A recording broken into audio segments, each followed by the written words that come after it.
Is Pakistan really serious about making peace with India? Well, after brutally murdering 2 Indian jawans, Pakistan has now launched a diplomatic offensive against our country. An arrogant Pakistan is now desperately seeking Western intervention in the matter and is using all tactics to ensure that it explains its position to the Western countries first. Well, on Friday, Pakistan's Foreign Secretary Jalil Abbas Jalani had called a meeting of ambassadors of different countries in Islamabad and briefed them about Pakistan's position on the ongoing tension on the line of control with India. Well, given India's opposition to the third-party intervention, Pakistan is trying its best to corner India over this latest row.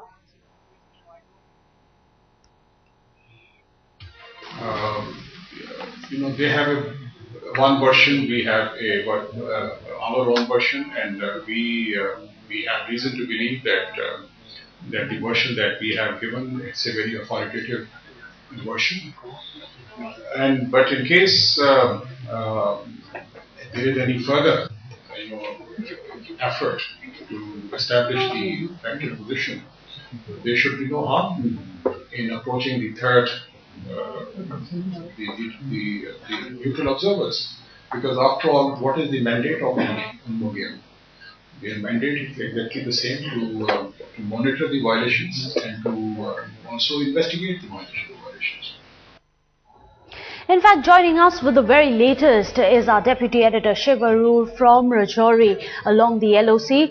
Well, Shiv, what does Pakistan really gain by internationalizing this issue?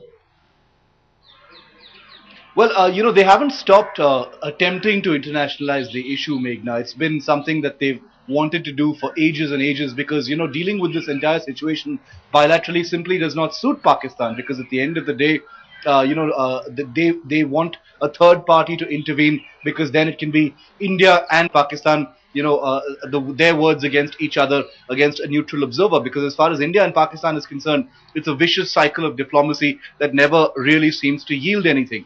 But having said that, the Foreign Secretary of Pakistan calling a meeting of other ambassadors, the Indian High Commissioner being summoned, Pakistan, lodging a formal complaint with the United Nations Military Observers Group on India and Pakistan.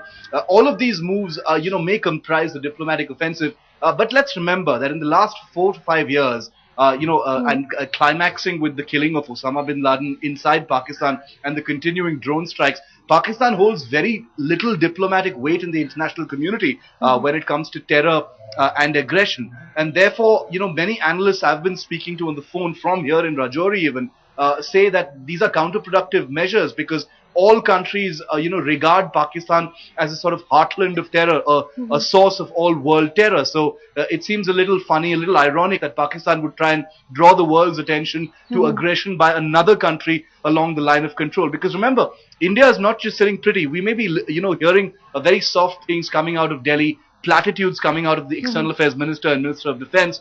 But at the end of the day, on the back channel, India has its own, wheels turning as far as diplomacy is concerned. It isn't keeping quiet about informing the international community about what's really happening on the line of control.